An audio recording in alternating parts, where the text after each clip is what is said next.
Hola, buenas tardes a todos. Quiero agradecer el que me hayan podido invitar hoy día. Y bueno, les voy a hablar entonces sobre este tema que es la vitamina D, el uso y abuso. Ay, perdón. Ahí sí. Entonces, para comenzar, un pequeño recordatorio, ¿verdad? La vitamina D, como ustedes saben, uno la puede obtener desde la exposición solar, ¿verdad? Por síntesis a nivel de la piel. O puede ser que la obtengamos por suplementos que tomamos habitualmente, o desde la dieta puede venir una cantidad, pero que es más bajita, como vamos a ver después, tanto de 3 o de 2.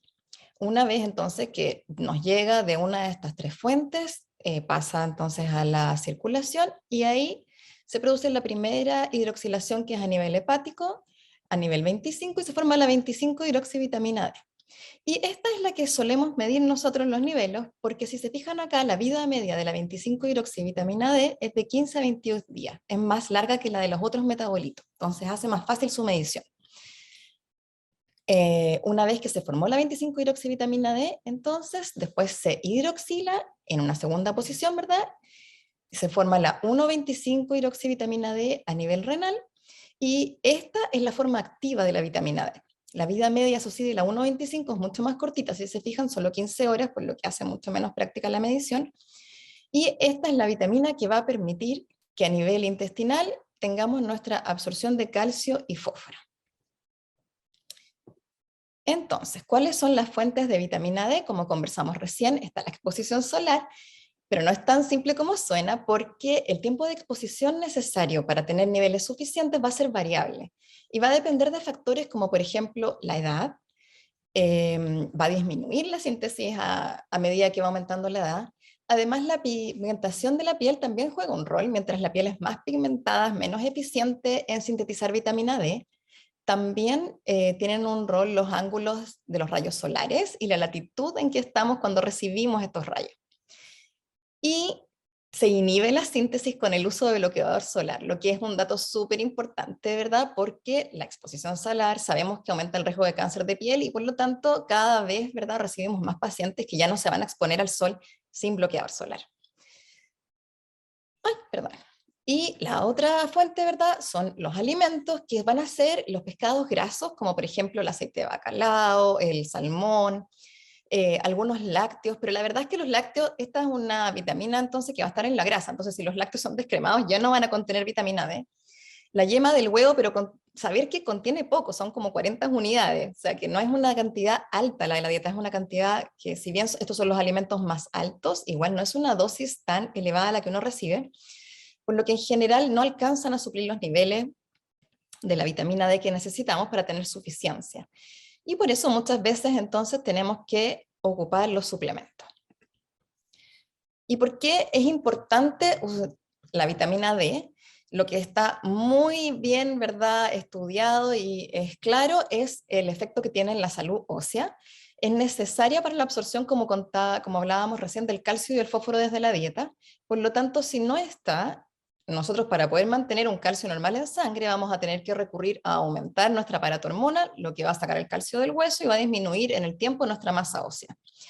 Y el déficit severo, si es que esto se prolonga en el tiempo, entonces va a provocar en niños va a provocar una alteración de la mineralización. Y esa alteración de la mineralización en niños se llama raquitismo.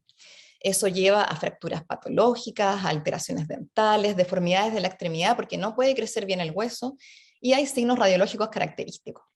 En los adultos, esta alteración de la mineralización se llama osteomalacia. Como ya terminamos de crecer, entonces no están estas alteraciones del crecimiento ni deformaciones, pero sí hay fracturas patológicas y los pacientes se quejan de dolores difusos. Y puede haber también una miopatía proximal. Estas alteraciones de la mineralización son con valores de vitamina D que sean bajo 10. ¿Y qué es lo que sabemos de la vitamina D y el riesgo de fractura? En los estudios que se han hecho hasta ahora, la suplementación de vitamina D por sí sola no ha demostrado una disminución del riesgo de fractura. Sí se ha visto que podría relacionarse a la disminución del riesgo de caídas, especialmente cuando uno la suplementa en pacientes que tienen déficit de vitamina D y que sean mayores. Y de esta manera también prevendría fracturas. La suplementación de calcio y vitamina D, por otra parte, sí se ha asociado a una disminución del riesgo de fractura en los pacientes institucionalizados, es decir, probablemente pacientes que tienen déficit de ingesta de calcio y de vitamina D. Y en ellos sí se ha visto esta disminución. No se ha demostrado en los pacientes que viven en la comunidad por lo mismo, porque probablemente el déficit es mucho más severo, ¿verdad?, en los pacientes que están institucionalizados. ¿Y qué pasa con los efectos extraesqueléticos? Han salido muchos reportes, como ustedes saben, muchos estudios de otras acciones de la vitamina D que no tienen que ver con el hueso. Y entre ellos está la piel, los trastornos psiquiátricos, el sistema inmune, el cáncer, cardiovascular, diabetes, ¿verdad? Ahora muy de moda todo lo que tiene que ver con el sistema respiratorio y la relación con el coronavirus, ¿verdad? Pero la verdad es que hasta ahora no hay un rol esclarecido para ninguna de estas patologías y los niveles plasmáticos para tener un beneficio tampoco se conocen.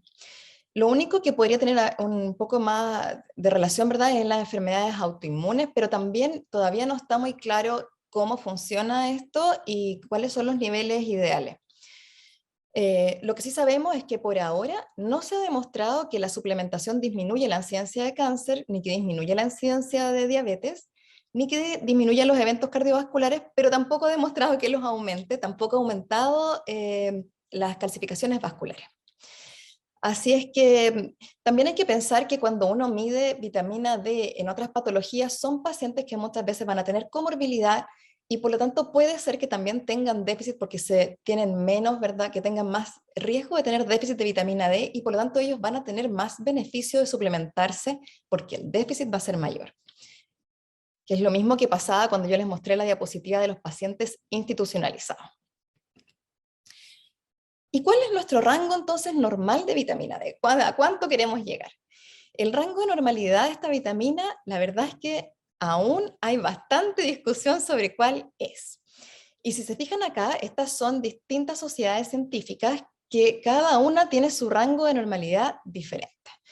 Y además los test en este momento que miden vitamina D no se encuentran estandarizados y los estudios publicados usan ensayos diferentes, entonces aún más difícil llegar a un consenso.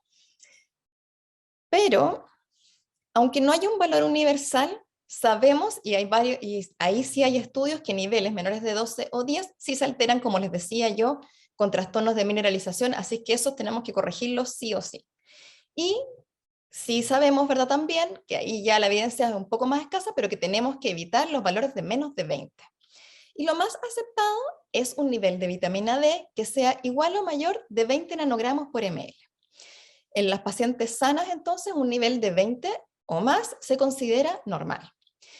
Y en quienes pedimos niveles entre 30 y 50 habitualmente es cuando hay pacientes que tienen mayor riesgo, ¿verdad? Como que sean pacientes con riesgo de patología ósea o que necesitamos suprimir por otras razones paratormona, pero eso es un manejo más de especialista. La verdad es que uno debiera quedarse con el hecho de que para una paciente sin comorbilidades, ¿verdad?, niveles de 20 o más es suficiente y no habría que suplementarlo.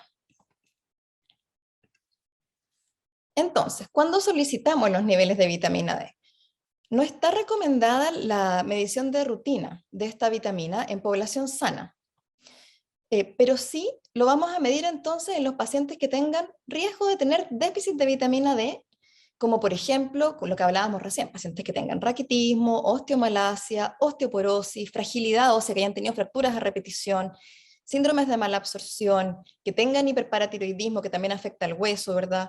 Algunas medicaciones o fármacos que tienen que ver, ¿verdad?, con la alteración de cómo se cataboliza, como los anticonvulsivantes, los corticoides.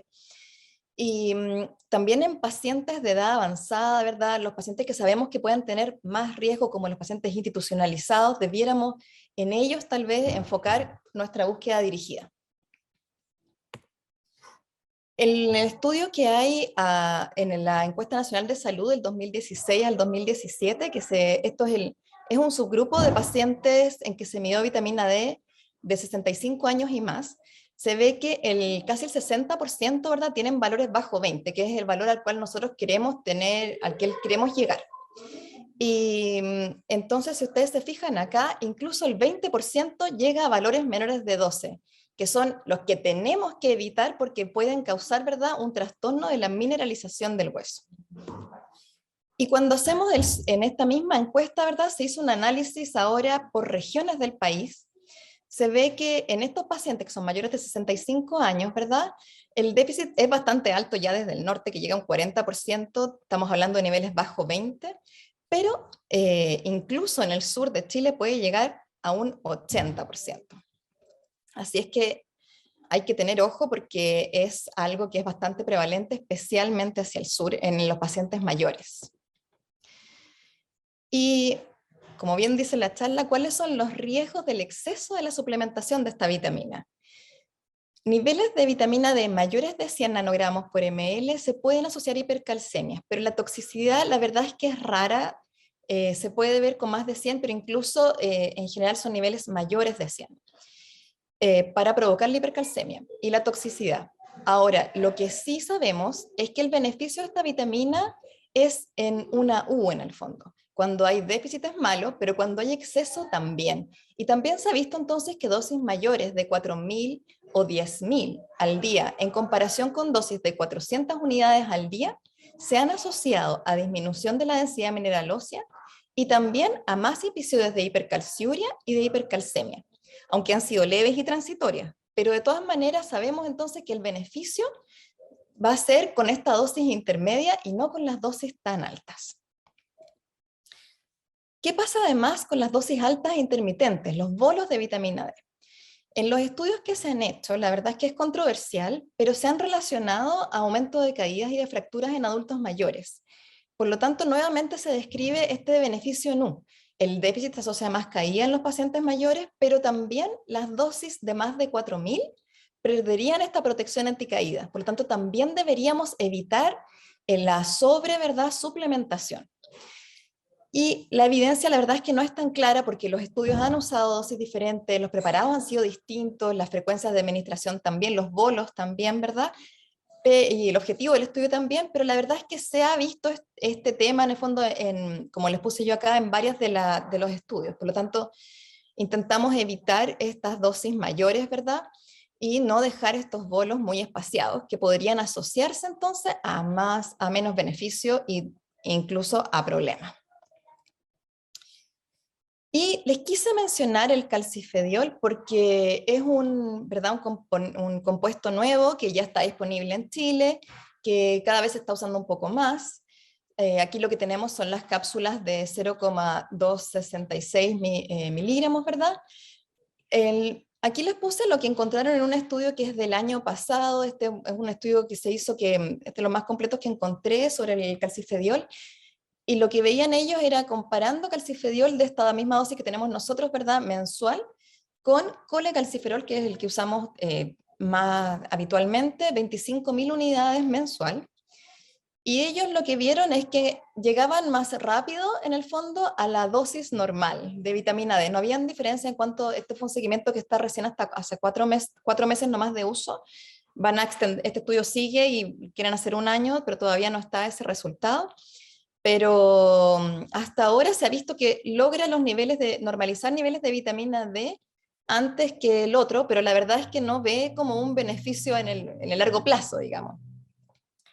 Así es que todavía son pocos los estudios y no se recomienda como primera opción de suplementación. Este estudio que yo les mostré recién tampoco hace una dosis de carga, entonces tampoco sabemos si la dosis de carga de vitamina D sería equivalente al calcifediol o si sería inferior. La verdad es que no existe esa evidencia.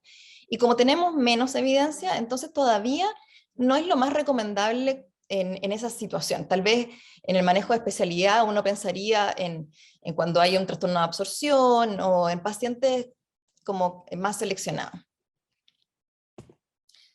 Ahora, ¿cómo vamos a suplementar la vitamina D?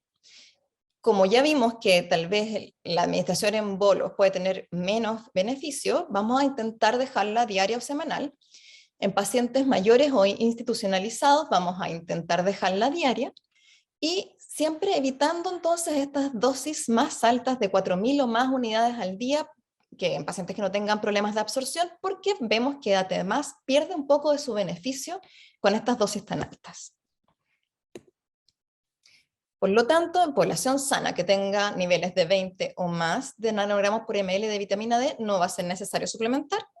Si tenemos pacientes que tienen déficit menos de 20, entonces ahí vamos a lograr el valor que buscamos, que es entre 20 o 30, ¿verdad? Más o menos, con 600 a 2.000 unidades de vitamina D al día, o 5.000 o 10.000 a la semana. Y en pacientes mayores, entonces siempre, como decíamos antes, vamos a preferir la administración diaria. Si el déficit es severo, menor de 12 o de 10, vamos a hacer la carga que ya conocemos de 50.000 unidades semanales por 6 a 8 semanas, y después vamos a continuar con la dosis de mantención, porque estos pacientes lo más probable es que después va a volver a bajar. Entonces, en vez de dejar shots, ¿verdad? Que ya dijimos de manera repetitiva, es mejor, después de terminar la carga, dejar este valor de mantención para que no vuelva a bajar y evitar estos shots repetidos. En conclusión, el déficit severo, entonces, de menos de 12 o 10 se asocia a raquitismo o osteomalacia, por lo que ahí tenemos que suplementar, y está indicada la medición de esta vitamina solo en población de riesgo, no de rutina. La administración combinada de calcio y vitamina D en adultos mayores con déficit, entonces, se ha visto que puede tener beneficios en términos de fracturas y caídas, así que es importante en esta población medir esta vitamina, y vamos a preferir en ellos la administración diaria. La suplementación en pacientes sin déficit no se ha asociado ahora a beneficios ni en cáncer, ni en diabetes, ni en eventos cardiovasculares, ni prevención de caída. Pacientes sin déficit estoy hablando. Por lo que no se recomienda en ellos que no tienen déficit la suplementación en estos casos. Solamente entonces no se recomienda en individuos con niveles adecuados. Eso. Muchas gracias.